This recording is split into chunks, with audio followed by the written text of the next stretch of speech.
మీ business ఏదైనా మీ ఊర్లో promotion చేయాలంటే అది సుమన్ టీవీతోనే సాధ్యం. ఇప్పుడే సంప్రదించండి. Welcome to Suman TV Warangal. Warangal అంతా కూడా ప్రైవేట్ విద్యా సంస్థలు పెద్ద ఎత్తున బంద్ పాటిస్తున్నాయి. పాఠశాలలే కాకుండా కళాశాలలు కూడా బంద్ పాటిస్తున్నాయి. దీనికి సంబంధించి ఏ సంఘటనకైతే కారకులయ్యారో ఒక కరస్పాండెంట్, ఒక ఉన్నత విద్య చదువుకున్న కరస్పాండెంట్ మీద దాడి జరిగిందో పీడీఎస్సీ విద్యార్థి సంఘ నాయకులు, దానికి సంబంధించి ఇవాళ Srinivas smile digi school correspondent నాడు అలా సార్ నిన్న వాళ్ళు చందాల కోసం వచ్చారు సార్. చందాలు అడిగి మా మీద దాడి చేయడం జరిగింది సార్. ఆ టీచర్ ను హ్యూమిలేట్ చేసి నన్ను కొట్టడం జరిగింది సార్. వాళ్ళకు చందాలు అడిగి బెంచీలు విరగొట్టారు సార్. మేడం ను ఏడుస్తుంటే నేను వెళ్ళాను సార్ అక్కడికి. విద్యార్థి సంఘాలకు సంబంధించి కానీ చాలా ఉద్యమ సంఘాలు కూడా వస్తున్నాయి, డబ్బులు వసూలు చేస్తున్నాయి. బట్ అన్నిటి మీద మీరు కానీ అసోసియేషన్ కానీ ఏమంటున్నారు? మా విద్యార్థి సంఘాలకు మా స్కూళ్ళతో ఏ సంబంధం లేదు సార్. మేము పేరెంట్స్, మా పిల్లలు, మా టీచర్లే స్కూళ్ళకి రావాలి సార్. వేరే వాళ్ళు రావడానికి మాకు ప్రశాంతత లేదు సార్. ప్రశాంతం లేదు. ఇప్పుడు మీ మీద కూడా ఒక ఎస్సీ ఎస్టీ అట్రాసిటీకి సంబంధించింది ఆ అబ్బాయి విద్యార్థి సంఘ నాయకులు కూడా పెట్టారు. దాని గురించి ఏమంటారు? వచ్చిన విద్యార్థి సంఘ నాయకులు ఎవరో తెలియదు సార్. వాళ్ళ కులం కూడా నాకు ఎట్లా తెలుస్తుంది సార్? వాళ్ళు ఎవరో తెలియదు నాకు, వాళ్ళ పేర్లే తెలియదు. వాళ్ళు దుర్భాషలాడిండు, ఒక బూత్ పదం వాడిండు. అంటే ఎస్సీ ఎస్టీ అట్రాసిటీ వీరి మీద పెట్టడం కాదు, వీరికి సంబంధించి దుర్భాషలాడటం, మాటలతో ఉచ్చరించలేని పదాలన్నీ కూడా వాడటం జరిగింది. ఇక్కడ కరెస్పాండెంట్ మనతో ఉన్నాడు. చాలా మంది పెద్ద ఎత్తున కరెస్పాండెంట్లంతా కూడా రోడ్డు మీద ధర్నా చేస్తున్నారు. ఒకసారి వారిని కూడా అడిగే ప్రయత్నం చేద్దాం. కరెస్పాండెంట్, ప్రైవేట్ స్కూల్ కరెస్పాండెంట్ మీద దాడికి చేశారగా పెద్ద ఎత్తున అటు జూనియర్ కాలేజీలు, డిగ్రీ కాలేజీలు, స్కూళ్ళు అంతా కూడా కథం తొక్కారు. హన్మకొండ కలెక్టరేట్ వద్ద ఉన్నాం. నారాయణ రెడ్డి గారు మనకు సీనియర్ విద్యావేత్త, వారిని అడిగి అసలు ఈ పరిస్థితి, దీనికి సంబంధించిన కార్యక్రమాలను ఒకసారి అడిగి తెలుసుకుంటాం. మొట్టమొదటిసారిగా కరెస్పాండెంట్ కొట్టడం అనేది అమానుషమైంది. ఇలాంటిది మళ్ళీ ఒకసారి జరగకుండా ఉండాలి అనే ఉద్దేశంతోనే కేజీ టు పీజీ దాకా అన్ని పాఠశాలలు, అన్ని యాజమాన్యాలు కలిసి ఈ యొక్క ఉద్యమంలో పాల్గొన్నారు. దీని ద్వారా ప్రభుత్వం కానీ అధికారులు కానీ స్పందించి ఇంకొకసారి పాఠశాలలను రక్షించాల్సిన బాధ్యత అందరిది, మరి ముఖ్యంగా అధికారులని భావించాల్సిందిగా కోరుకుంటున్నాం. సార్, మీరు రాష్ట్ర నాయకుడు, రాష్ట్ర వ్యాప్తంగా ఇటువంటి ఎక్కడో దగ్గర జరుగుతున్నాయి, ఏదైనా ప్రత్యేక చట్టం తీసుకురావాలని డిమాండ్ చేస్తారా? భవిష్యత్తులో ఇటువంటి జరగకుండా ఎలాంటి జాగ్రత్తలు తీసుకుంటారు? ఆల్రెడీ ఉన్న చట్టాలను గౌరవిస్తే చాలు. ట్రెస్ పాసింగ్ కేసు కిందనే వస్తుంది. ఇలాంటి దౌర్జన్యకారులు వాళ్ళు వీధి రౌడీలాగా ప్రవర్తించి కరెస్పాండెంట్ కొట్టడం అనేది చాలా దుశ్చర్య. ఇలాంటి చర్యలు మళ్ళీ తిరిగి రాకుండా మాకు రక్షణ కల్పించాల్సిన బాధ్యత ప్రభుత్వాన్ని డిమాండ్ చేస్తున్నాము. విద్యార్థి సంఘ నాయకుడు కరెస్పాండెంట్ మీద కూడా ఒక కేసు పెట్టారు. ఖచ్చితంగా ఎస్సీ ఎస్టీకి సంబంధించిన కేసు పెట్టారు. వీటి మీద ఏమైనా అధికారులను కలిసే అవకాశం ఉందా? తప్పకుండా. వాళ్ళు అసలు మా దగ్గరికి లోపలికి రావడమే తప్పు. వాళ్ళు ఏ కులం అనేది మాకు తెలియదు. వాళ్ళ కులాన్ని అడ్డం పెట్టుకొని వాళ్ళు ఏదో రాజకీయం చేస్తే మాకు సంబంధం లేదు. అసలు ఫస్ట్ వాళ్ళు మా ప్రిన్సెస్లోకి రావడం తప్పు కదా. కాబట్టి వాళ్ళు ఏ కేసులు పెట్టినా నడవది. అవన్నీ అధికారులే చూసుకుంటారు, పోలీసు వాళ్ళే చూసుకుంటారు. వచ్చిన వాళ్ళు కులాలు మాకు తెలియదు. కులం పేరు ఎట్లా పెట్టి తిడతామండి? మేము కులమే తెలియని వ్యక్తులు కదా. వాళ్ళు వచ్చి దౌర్జన్యం చేసి, డబ్బులకు డిమాండ్ చేసి, దౌర్జన్యకారులు మీదికెళ్ళి వాళ్ళు రివర్స్లో కేసులు పెడితే అది నమోదు చేసిన వాళ్ళకే తెలియాలి. అది వాళ్ళ ఇంటికి మేము వెళ్ళలేము. మా స్కూల్ మీదకి, మా దగ్గరికి వాళ్ళు వచ్చి దౌర్జన్యం చేసినప్పుడు మమ్మల్ని రక్షించాలి పోయి వాళ్ళకు వంతన పాడుతున్న అధికారులదే బాధ్యత అది. సార్, ఈ అంశంపై ఈరోజు బంద్ కాకుండా ఇంకా భవిష్యత్తులో పునరావృతం కాకుండా కానీ, లేకపోతే జాగ్రత్త పడడానికి కానీ ఏం డిమాండ్ చేస్తున్నారు? ఖచ్చితంగా ఇది పునరావృతం కాకుండా ఏ చర్యలు తీసుకోవాలనేది మా స్టేట్ కమిటీ తగు నిర్ణయం తీసుకుంటుంది. దాని ప్రకారంగా ముందుకు వెళ్తాం. రాష్ట్ర అడ్మినిస్ట్రేటివ్ ఆఫీసర్ స్వప్న మేడం మీద కూడా దాడి జరిగింది. విద్యార్థి సంఘాలకు సంబంధించి అసలు మేడం ఎట్లా ఉన్నారు, వాళ్ళు ఎట్లా అప్రోచ్ అయ్యారు, ఎందుకు దాడి పాల్పడ్డారు ఒకసారి అడిగి తెలుసుకుందాం. మేడం, అక్కడ జరిగిన విషయాలు కావచ్చు, అక్కడ పరిణామాలు ఒకసారి చెప్పండి. అందరికీ నమస్కారం. నా పేరు స్వప్న. నిన్న 11:47 మధ్యలో వాళ్ళు రావడం జరిగింది సార్ ఆఫీస్కి. వాళ్ళు రాగానే ఏంటి విషయం అని నేను కనుక్కున్నాను. వాళ్ళు ఏదో బహిరంగ సభ ఉంది, దానికోసం మాకు అమౌంట్ కావాలని మమ్మల్ని అడగడం జరిగింది. దానికి మేము కొంత అమౌంట్ ఇస్తామని మా ప్రిన్సిపాల్ సార్ చెప్పారు. అది వాళ్ళకు సరిపోవట్లేదని 3 క్వింటాల బియ్యము లేదా 5,000, 10,000 కావాలని డిమాండ్ చేశారు. లేదు సార్, అంతా మేము ఇవ్వలేమని మేము చెప్తే లేడీ అయిన నా మీద దుర్భాషలు ఆడుతూ ఆఫీస్ అంతా ఇట్లా సర్చ్ చేసినట్టు బ్యాడ్గా బిహేవ్ చేశారు. Yes sir.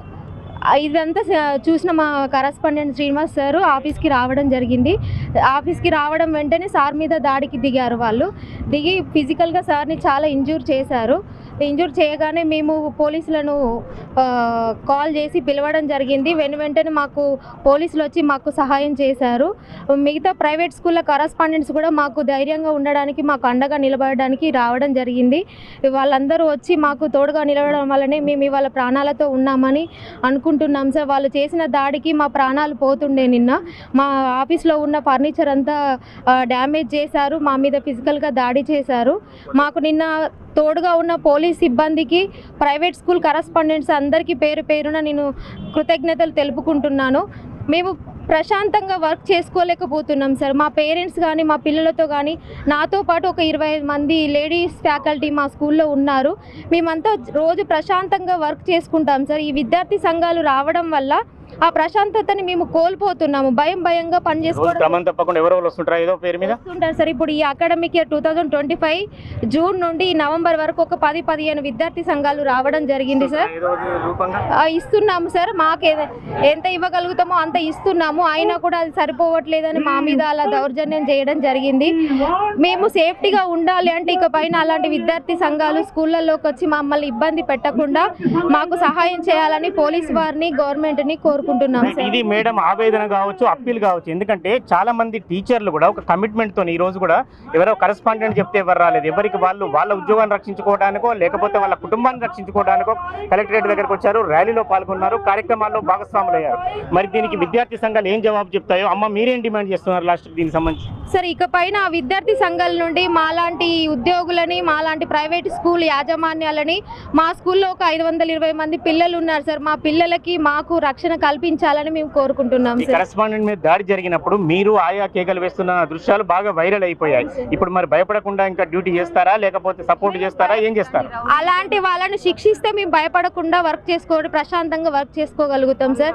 మాకు, మా కరెస్పాండెంట్ సార్కి, మా ఇలాంటి ప్రైవేట్ స్కూళ్ళ యాజమాన్యానికి, మా స్కూల్లో ఉన్న పిల్లలందరికీ మాకు రక్షణ కల్పించాలి సార్. మేము ప్రశాంతంగా రోజు వచ్చి ప్రశాంతంగా పని చేసుకోవాలంటే ఇలాంటి దౌర్జన్యాలు ఇక పైన జరగకూడదు సార్.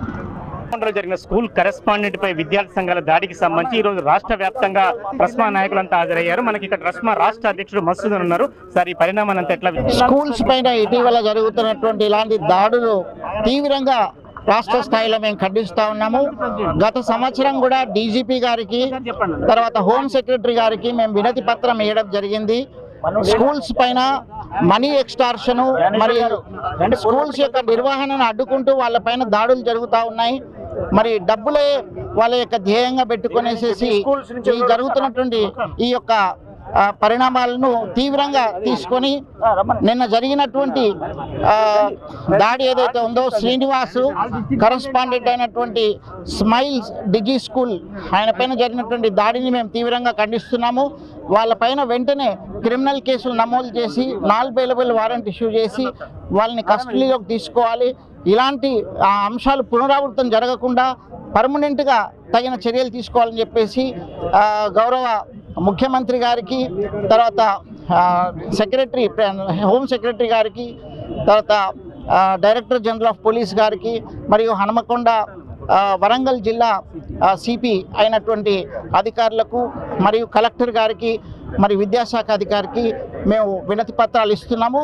స్కూల్స్ని పరిరక్షించాలి, విద్యను పరిరక్షించాలి, స్కూల్ యాజమాన్యాలను పరిరక్షించాలి, విద్యార్థులు మరియు అందులో పనిచేసేటువంటి టీచర్స్, ఉపాధ్యాయులందరినీ కూడా పరిరక్షించాల్సినటువంటి బాధ్యత మన అందరిపైన ఉందని చెప్పేసి మేము తెలియజేస్తూ మరి దీనిపైన వెంటనే చర్య తీసుకోవాలని చెప్పి డిమాండ్ చేస్తాం. ప్రెసిడెంట్ గారు, నిన్న చూసిన మన విజువల్స్ లో టీచర్లు ఆయాలు భయపడి కేకలు వేస్తున్నట్టు కూడా స్పష్టంగా కనపడుతుంది. ఇవి రిపీట్ కాకుండా ఉండాలంటే గవర్నమెంట్ ఏం డిమాండ్ చేస్తున్నారు? మీ తోటి కరెస్పాండెంట్లకు ఏం సజెషన్ ఇస్తున్నారు? తప్పకుండా గవర్నమెంట్ దీనిపైన ఒక ఉత్తర్వులు జారీ చేయాల్సిన అవసరం ఉంది. ఎలాంటి ప్రైవేట్ స్కూల్స్లో కూడా అనుమతి లేకుండా ఎవరు కూడా ఎంటర్ కావాల్సినటువంటి అవకాశం లేకుండా తగినటువంటి చర్యలు తీసుకోవాలి. స్కూల్ యాజమాన్యం కూడా ఎలాంటి వాళ్ళ అనుమతి లేకుండా ఎవరిని కూడా స్కూల్ ప్రాంగణంలోకి ప్రవేశించకుండా అక్కడ వెంటనే బోర్డు తగిలించాల్సిన అవసరం ఉంది.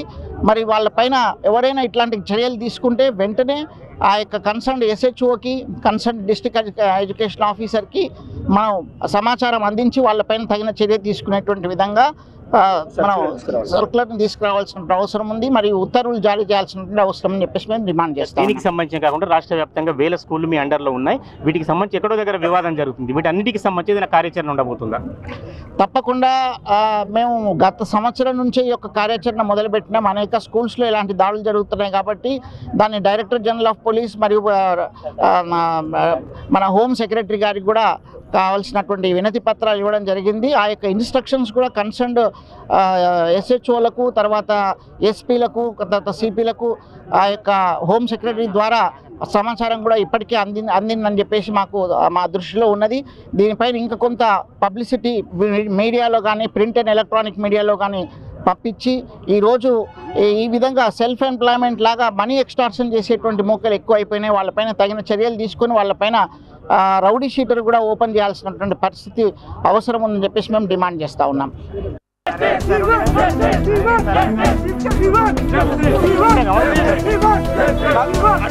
కదలకండి.